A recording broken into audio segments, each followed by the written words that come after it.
Bakit nga ba mas tumatagal ang engine ng Honda, Yamaha, Kawasaki at Suzuki kumpara sa maraming Chinese bikes? Hindi ibig sabihin na lahat ng Chinese bikes ay di matibay. May mga tumatagal din.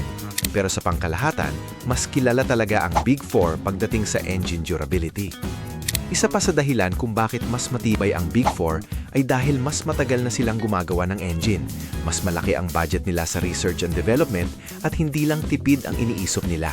Mas inuuna nila ang maayos na design, testing at long-term durability kaysa sa pagbarat sa parts at forma ng performance.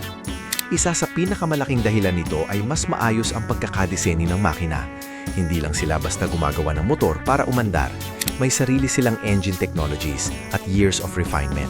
Halimbawa, ang Honda ay may mga low-friction and fuel-efficient engine designs tulad ng ESP Plus at Unicam.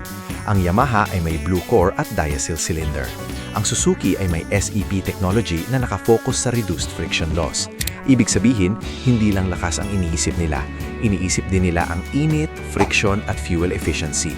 Kapag mas kontrolado ang init at mas mababa ang friction sa loob ng engine, mas humihina ang wear at mas tumatagal ang makina.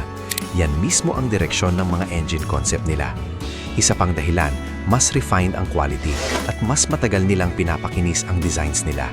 Hindi ito tungkol sa brand name lang. Mas madalas, ang matibay na engine ay galing sa paulit-ulit na testing, improvement at real-world refinement. Sa Big Four, makikita mo na hindi lang isang beses ginawa ang engine at tapos na, ina-adjust at pinapaganda pa nila over time. Yan ang dahilan kung bakit mas consistent ang reputasyon nila sa tibay. This is an inference from their public engineering programs at model specifications. Isa pa, mas forgiving sila sa araw-araw na gamit. Traffic, init, long ride at minsan late maintenance.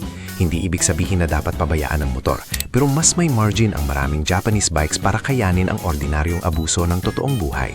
Kapag mas stable ang cooling at lubrication, mas maliit ang chance ng mabilis na sira. Kaya kung titignan mo ng mas simple, ganito ang sagot.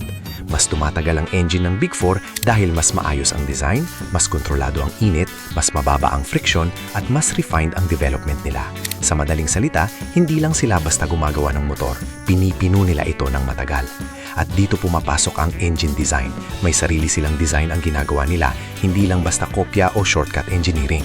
Mas malakas ang kultura nila sa in-house development at long-term refinement. Kaya mas consistent ang resulta sa tibay. This is the practical difference viewers usually feel kahit hindi nila agad maipaliwanag sa technical terms. Sa dulo, hindi ito usapang Japanese good, Chinese bad. Mas tama itong sabihin. May mga tumatagal na Chinese bikes pero mas mataas ang tiwala ng marami sa Big Four dahil mas mature ang engineering nila at mas matagal nang pinapakinis ang kanilang engines.